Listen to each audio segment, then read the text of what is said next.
Hello guys, I hope and pray that you are fine wherever you are. Welcome again to another session of African issues. And if you are not new to this platform, you will acknowledge the fact that I have always insisted on African unity, and I have encouraged African leaders and African governments to unite in order to fulfill the dreams of our founding fathers. You remember the likes of Haile Selassie, Emperor Haile Selassie I of Ethiopia, the likes of Julius Kabarege Nyerere of Tanzania, the likes of Jomo Kenyatta of Kenya, the likes of Milton Obote, the likes of Leopold Sedar Senghor, the likes of Nnamdi Azikiwe, the likes of many other founding fathers, which I may not name all of them on this session. These founding fathers directed African leaders and they encouraged African leaders to unite in order to forge solidarity. They encouraged African leaders to unite in order to be strong. When arguing and when presenting these facts, I have always insisted that Africa must be careful. African leaders must be careful when engaging the foreigners. I have always named them the West, because when we talk about the West in Africa, we are talking about those people who are not from Africa. Another time we may call them colonialists. But I want to talk about the West. The founding fathers also warned African leaders, they warned African governments to be careful when engaging these colonialists, these foreigners. I want to insist on this platform that although African unity is important, although African unity is at the center of Africa's success, foreign parties, foreign governments are important and they play critical roles in the success of Africa and African countries. Some may see me as contradicting myself, because initially I have insisted that African unity must be a priority. I have always insisted that Africans must focus on Africa, and I have always stressed that the solution to African problems are in Africa. And I don't deny those facts, and I don't deny those claims, because those facts, those statements were directly gleaned from our founding fathers. You remember our founding fathers noted that African unity is a priority during the 1963 OAU summit in Addis Ababa, Ethiopia. But these same founding fathers also realized that Africa's survival in the international domain requires attention, cooperation, attachment with the foreigners. The founding fathers insisted that African unity requires the strong cooperation with the foreigners. And most importantly, these founding fathers noted that Africans must be careful while engaging the foreigners. But I just want to refer to some of the founding fathers, some of the African presidents, some of the African leaders who realized the mutual existence between Africa and the outside world.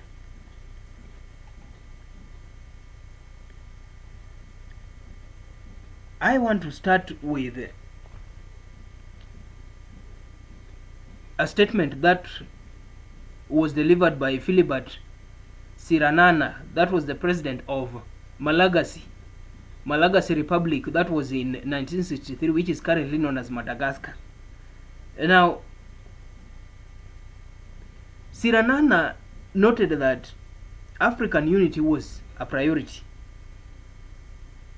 and he emphasized that Africa's strength in the world theater lies in her cohesion, unity, solidarity. But at the same time, this president noted, and I quote, "Unity should not create an impassable barrier around our countries as a whole. Cutting them off from the other continents.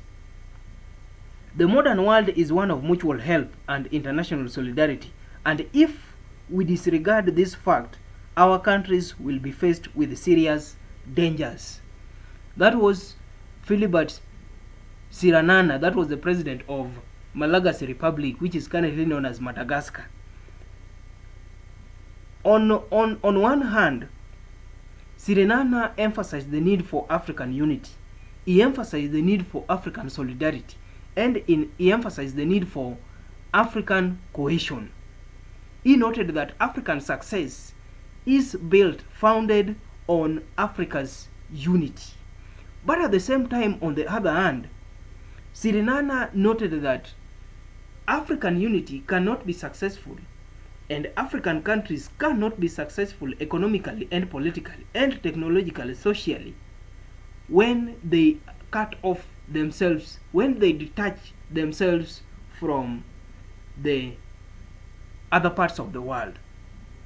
Siranana is emphasizing the need for Africa to cooperate with the United States, the need for Africa to cooperate with Europe, the need for Africa to cooperate with Australia, and the need for Africa to cooperate with Asia and any other part of the world. Why?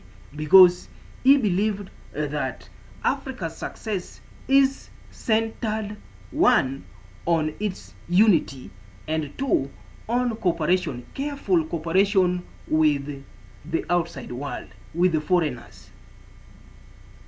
That is a very strong advice from a founding father, African founding father. And I have always insisted, I have always implored African leaders to try and read and engage the statements, the guidelines, which to me I regard them as moral guidelines of these founding fathers, because if they do, Africa will be successful and Africa will be a better place to live in. That was one of the founding fathers who insisted on the need for cooperation, careful cooperation with the outside world. And the statement is very direct. I also found another important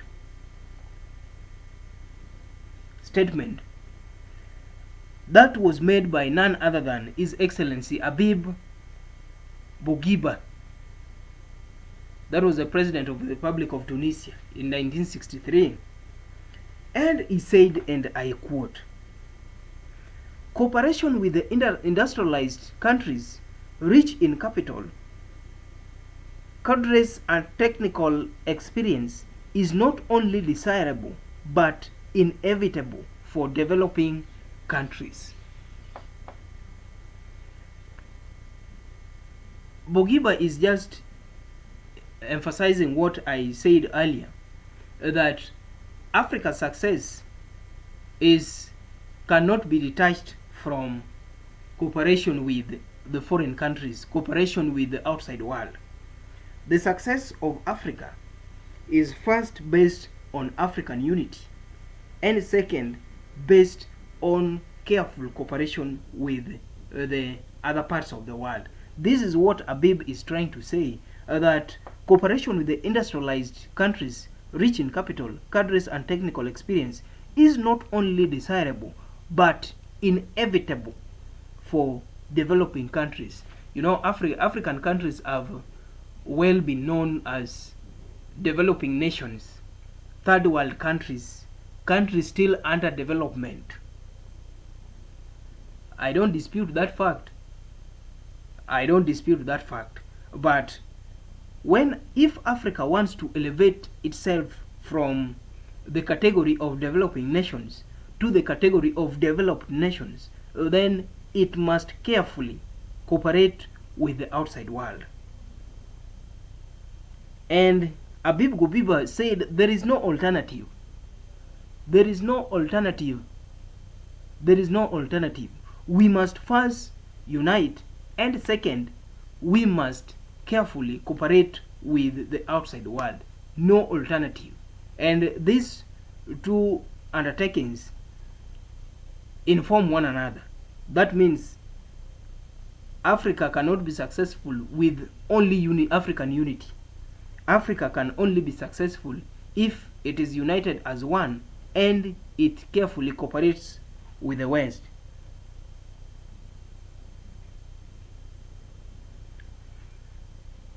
I also want to refer us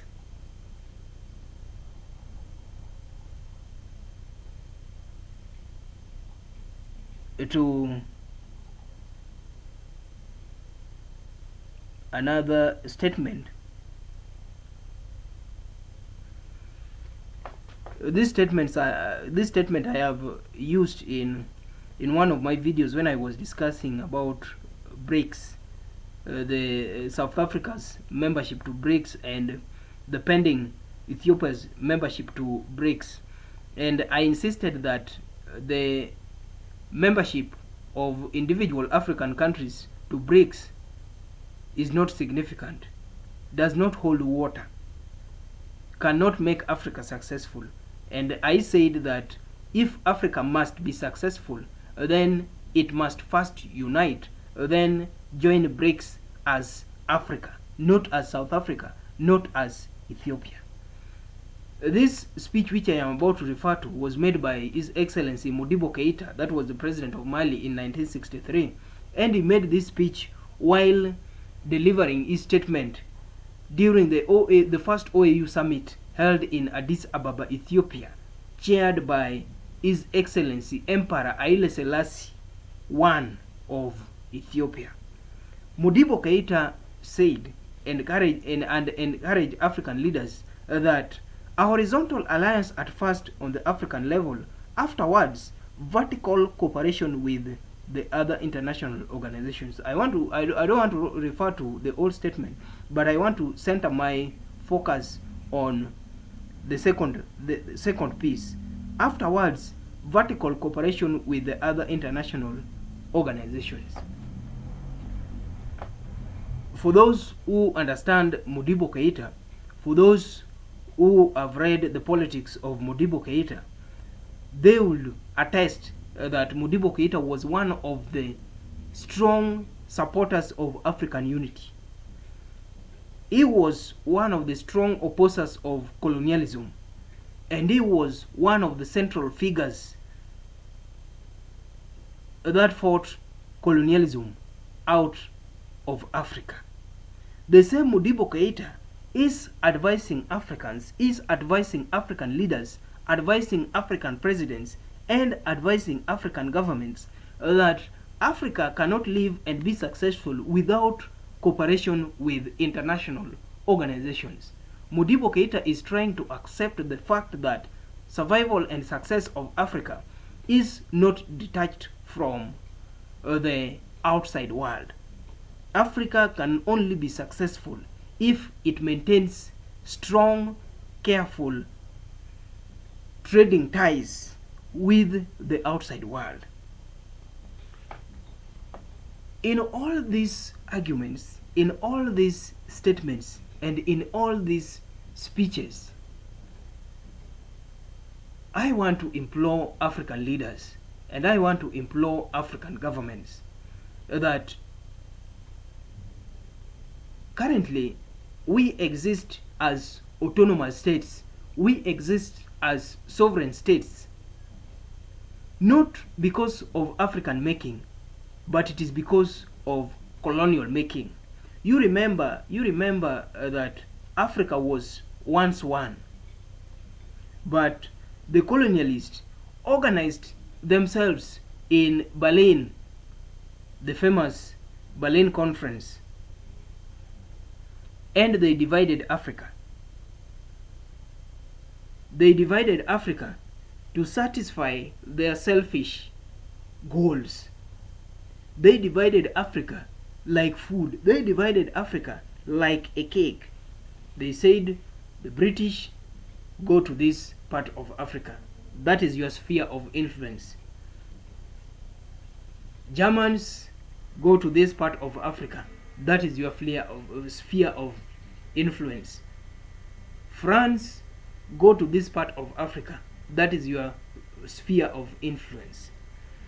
I want to inform us that we currently exist as African states, autonomous African states, sovereign African nations, because of the selfish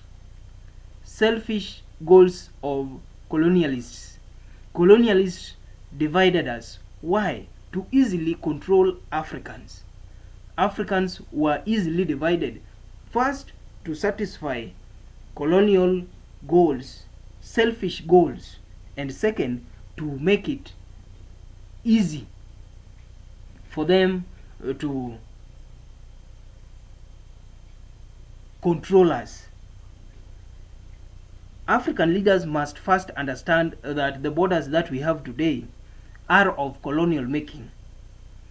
At one time we existed as Africa. And why am I bringing this statement? I am bringing this statement to insist on African unity. I want to encourage African leaders that if we discourage these colonial boundaries, if we discourage these colonial markings, if we discourage these colonial alignments, we can unite very easily.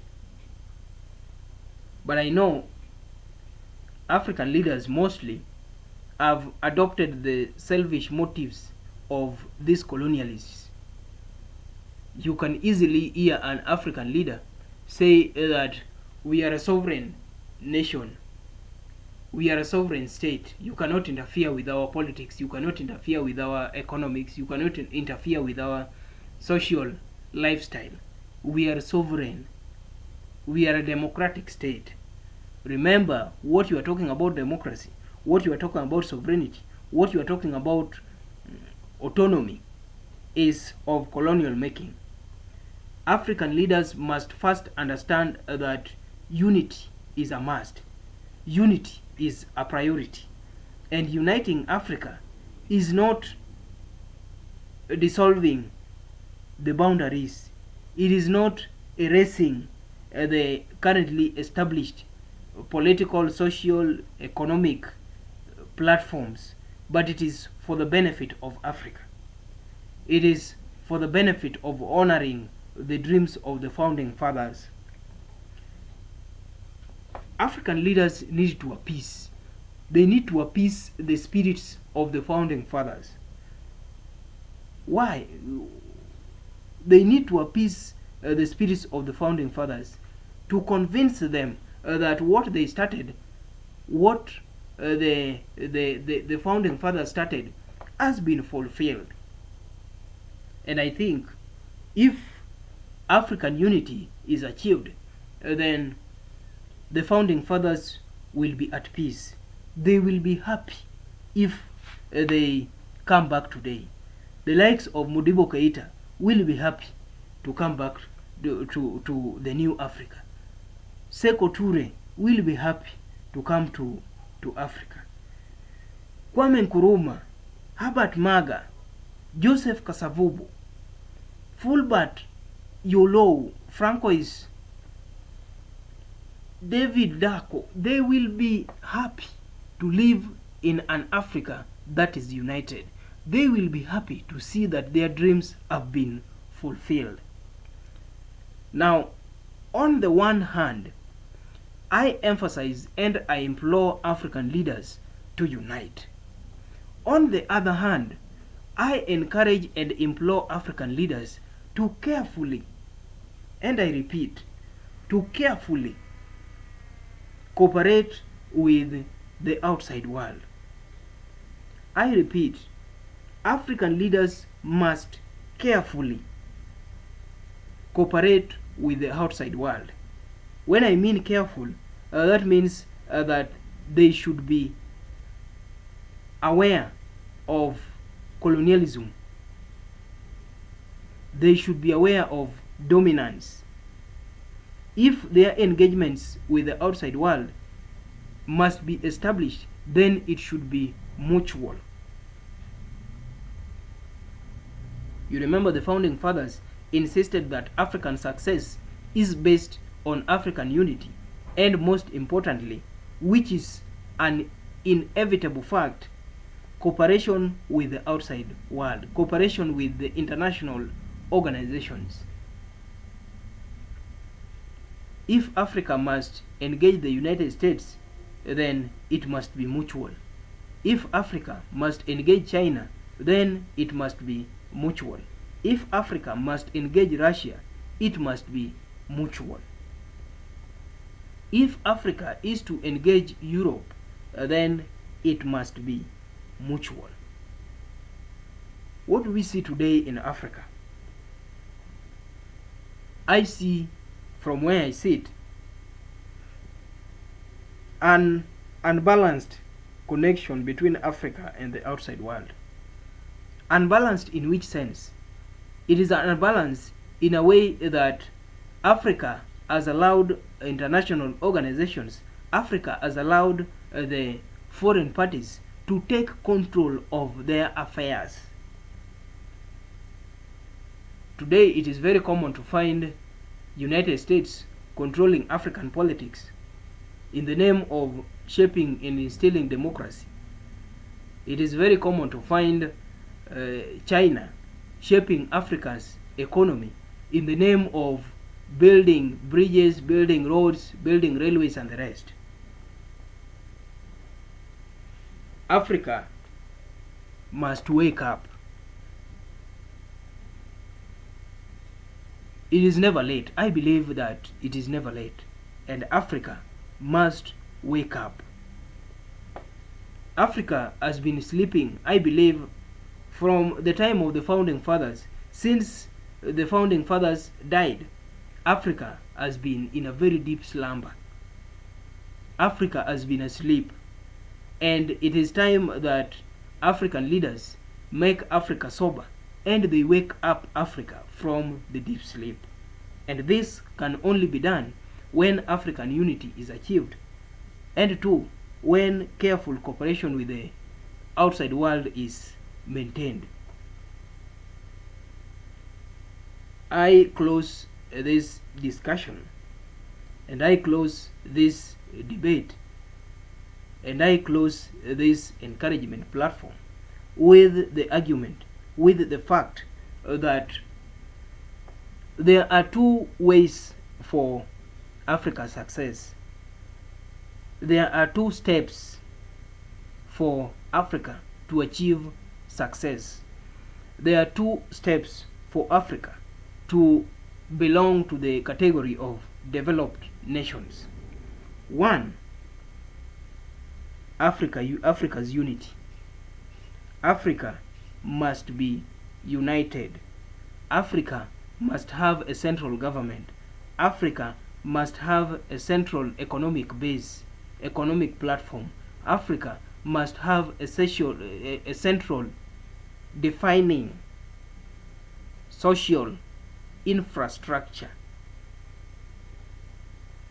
The second step, Africa must cooperate carefully. And I repeat, Africa must cooperate carefully with the outside world.